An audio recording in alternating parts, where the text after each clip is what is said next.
വിദ്യാഭ്യാസ മന്ത്രി വി ശിവൻകുട്ടിയുടെ വില കുറഞ്ഞ പരാമർശം ഭാരതാംബയെ ഇകഴ്ത്തിക്കാണിക്കുന്ന അവഹേളിക്കുന്ന പരാമർശം അതായിരുന്നു നേരത്തെ ചർച്ച ചെയ്തുകൊണ്ടിരുന്നത്. വീണ്ടും കോഴിക്കോട്ടേക്ക് പോവുകയാണ്. അനഘ ചേരുന്നു. അനഘ, തുടരാം.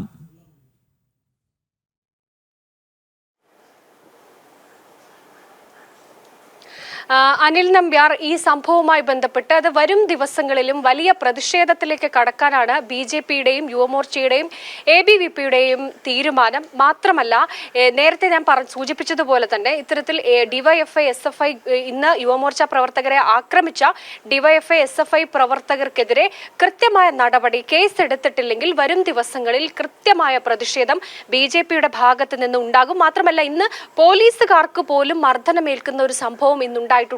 അവിടെ ഉണ്ടായിരുന്ന ഇവരെ പിടിച്ചു മാറ്റാനെത്തിയ ചില പോലീസുകാരെ പോലും ഈ DYFI SFI പ്രവർത്തകർ ആക്രമിച്ചിട്ടുണ്ട് എന്ന വീഡിയോയിൽ നിന്ന് തന്നെ വ്യക്തമാണ്.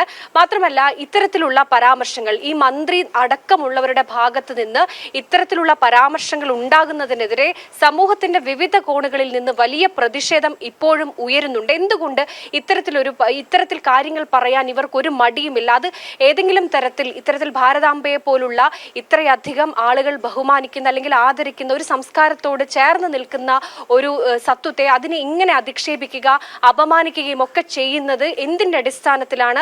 ആരെ പ്രീതിപ്പെടുത്താനാണ്, ആരെ തൃപ്തിപ്പെടുത്താനാണ് എന്നൊരു ചോദ്യമാണ് സമൂഹത്തിൽ നിന്ന് ഉയരുന്നത്. എന്തായാലും നമുക്കൊപ്പം ഇപ്പോഴുള്ളത് ABVP സംസ്ഥാന നിർവാഹക സമിതി അംഗമായിട്ടുള്ള യദു കൃഷ്ണനാണ് നമുക്കൊപ്പം ഉള്ളത്. ഇന്ന് ഇത്തരത്തിൽ ഈ ശിവൻകുട്ടിക്ക് ഇത്തരത്തിലൊരു പരാമർശം നടത്തിയതിന് തൊട്ട് പിന്നാലെ തന്നെ ഈ കോഴിക്കോട് ഗസ്റ്റ് ഹൗസിലേക്ക് ഇവർ മാർച്ച് നടത്തുകയും ഈ ശിവൻകുട്ടിക്ക് നേരെ കരിങ്കൊടി കാണിക്കുകയും ഒക്കെ തന്നെ ചെയ്തിരുന്നു. വലിയ പ്രതിഷേധമാണ് ABVP-യുടെ ഭാഗത്ത് നിന്ന് ഇന്നുണ്ടായത്. വരും ദിവസങ്ങളിലും ഏത് രീതിയിലായിരിക്കും നിങ്ങളുടെ ഭാഗത്ത് നിന്ന് പ്രതിഷേധം ഉണ്ടാവുക? നോക്കൂ, കമ്മ്യൂണിസ്റ്റ് പ്രത്യയശാസ്ത്രം പിന്തുടരുന്ന ഒരു മന്ത്രി നേരത്തെ സൂചിപ്പിച്ചതുപോലെ ഏതോ ഒരു സ്ത്രീ എന്നുള്ള തരത്തിലുള്ള പരാമർശങ്ങൾ പറയുന്നതിൽ വലിയ അത്ഭുതമൊന്നും നമുക്ക് കാണാൻ വേണ്ടിയിട്ട് സാധിക്കില്ല. കമ്മ്യൂണിസ്റ്റ് പ്രസ്ഥാനങ്ങളുടെ ചരിത്രം പരിശോധിച്ച് നോക്കുന്ന സമയത്ത് അതെപ്പോഴും ഈ രാഷ്ട്രത്തിന് എതിരായി നിൽക്കുന്ന പ്രത്യയശാസ്ത്രമായിരുന്നു. അത് സ്വാതന്ത്ര്യ സമര കാലഘട്ടത്തിൽ ക്വിറ്റ് ഇന്ത്യ സമര സേനാനികളെ ബ്രിട്ടീഷുകാർക്ക് ഒറ്റുകൊടുത്തതിൽ തുടങ്ങി നമ്മുടെ രാഷ്ട്രത്തെ 1 അല്ല 17 വിഭജിക്കണം എന്ന് പറഞ്ഞവരാണ്. അതിനുശേഷം കൊൽക്കത്ത തീസിസ് അവതരിപ്പിച്ച് രാജ്യത്തിൻ്റെ ജനാധിപത്യത്തെ അട്ടിമറിക്കാൻ വേണ്ടിയിട്ട് സായുധ സമരം നടത്തണമെന്ന് പറഞ്ഞവരാണ്. അതിനുശേഷം ഇൻഡോ ചൈന യുദ്ധം വരുന്ന സമയത്ത് ആ സമയത്തും ചൈനയ്ക്ക് അനുകൂലമായിട്ടുള്ള നിലപാടാണ് കമ്മ്യൂണിസ്റ്റ് പ്രസ്ഥാനങ്ങൾ സ്വീകരിച്ചത്. അതുകൊണ്ട് കമ്മ്യൂണിസ്റ്റ് പ്രത്യയശാസ്ത്രം പിന്തുടരുന്ന ഒരു മന്ത്രിയിൽ നിന്ന് ഇതിലപ്പുറത്തേക്ക് ഒരു രാജ്യസ്നേഹം നമുക്കാർക്കും പ്രതീക്ഷിക്കാൻ വേണ്ടിയിട്ട് വയ്യ. ഇന്നത്തെ ABVP-യുടെ സമരവുമായി ബന്ധപ്പെട്ട് കേവലം ഭാരതാംബയെ അപമാനിച്ച വിഷയവുമായി ബന്ധപ്പെട്ട് മാത്രമല്ല ABVP ഇന്ന് സമരം നടത്തിയിട്ടുള്ളത്. ഭാരതാംബയെ അപമാനിച്ച വിഷയവുമായി ബന്ധപ്പെട്ട് കേരളത്തിൻ്റെ രാജ്ഭവനിൽ മന്ത്രി ശിവൻകുട്ടി നടത്തിയ പ്രോട്ടോകോൾ ലംഘനവുമായി ബന്ധപ്പെട്ട് ABVP-ക്ക് ശക്തമായിട്ടുള്ള പ്രതിഷേധമുണ്ട്.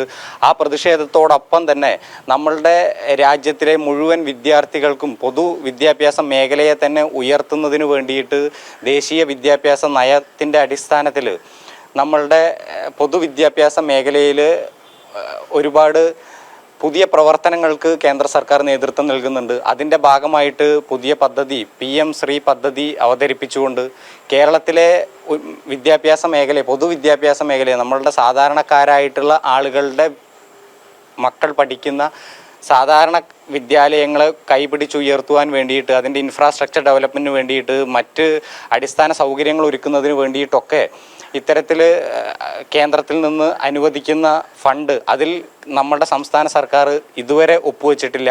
കഴിഞ്ഞ 3 വർഷങ്ങളിലായിട്ട് ഏകദേശം ഒരു വർഷത്തിൽ 320 കോടി എന്ന് കണക്കൂട്ടുന്ന സമയത്ത് കഴിഞ്ഞ 3 വർഷം ഏറെക്കുറെ 1100 കോടി രൂപയാണ് കേന്ദ്രത്തിൽ നിന്ന് കേരളത്തിന് കിട്ടാത്തത്. അത് സംസ്ഥാന സർക്കാർ ഈ പദ്ധതിയുമായിട്ട് ഒപ്പുവെക്കാത്തത് കൊണ്ട് മാത്രമാണ്. അപ്പോൾ നമ്മളുടെ കേരളത്തിലെ പൊതുവിദ്യാഭ്യാസ സ്ഥാപനങ്ങളിൽ പഠിക്കുന്ന വിദ്യാർത്ഥികൾക്ക് അവകാശപ്പെട്ട അവരുടെ അവകാശങ്ങളെയാണ് സംസ്ഥാന സർക്കാർ നിഷേധിക്കുന്നത്. ഇതിനെതിരെ കൂടിയാണ് ABVP-യുടെ സമരം. അതുപോലെ തന്നെ +1 വിഷയവുമായി ബന്ധപ്പെട്ട് +1 സീറ്റുമായി ബന്ധപ്പെട്ട് നമുക്കറിയാം കഴിഞ്ഞ വർഷവും മലബാറിലെ ഒരുപാട് വിദ്യാർത്ഥികൾ ഒരുപാട് വിദ്യാർത്ഥികൾ +1 സീറ്റ് ലഭിക്കാതെ പുറത്ത് നിൽക്കേണ്ട ഒരു സാഹചര്യം ഉണ്ടായി. ഇത്തവണയും മലപ്പുറം പോലുള്ള ജില്ലകളിൽ 25,000-ലധികം വിദ്യാർത്ഥികൾ ഇന്ന് +1 സീറ്റ് ലഭിക്കാതെ പുറത്ത് നിൽക്കുന്ന സാഹചര്യമുണ്ട്. അപ്പോൾ ഈ +1 സീറ്റ് ക്ഷാമം ഉടൻ പരിഹരിക്കണം എന്ന് തുടങ്ങി നിരവധി പൊതുവിദ്യാഭ്യാസ മേഖലയുമായി ബന്ധപ്പെട്ട് നിരവധി വിഷയങ്ങളുണ്ട്. ഈ വിഷയങ്ങളിൽ ഒന്നും തന്നെ സംസ്ഥാന സർക്കാർ പ്രതികരിക്കാൻ വേണ്ടിയിട്ട് തയ്യാറാവുന്നില്ല. ഇതിലൊക്കെ തന്നെ പൂർണ്ണ പരാജയമാണ് ശിവൻകുട്ടി. അപ്പോൾ അതിനെതിരെ കൂടിയാണ് ABVP ഇത്തരത്തിലുള്ളൊരു സമരം നടത്തിയിട്ടുള്ളത്. ഇനി വരും ദിവസങ്ങളിലും ABVPയുടെ ഭാഗത്തു നിന്ന് ശക്തമായിട്ടുള്ള സമരങ്ങൾ ആയിട്ട് ABVP മുന്നോട്ട് പോകും.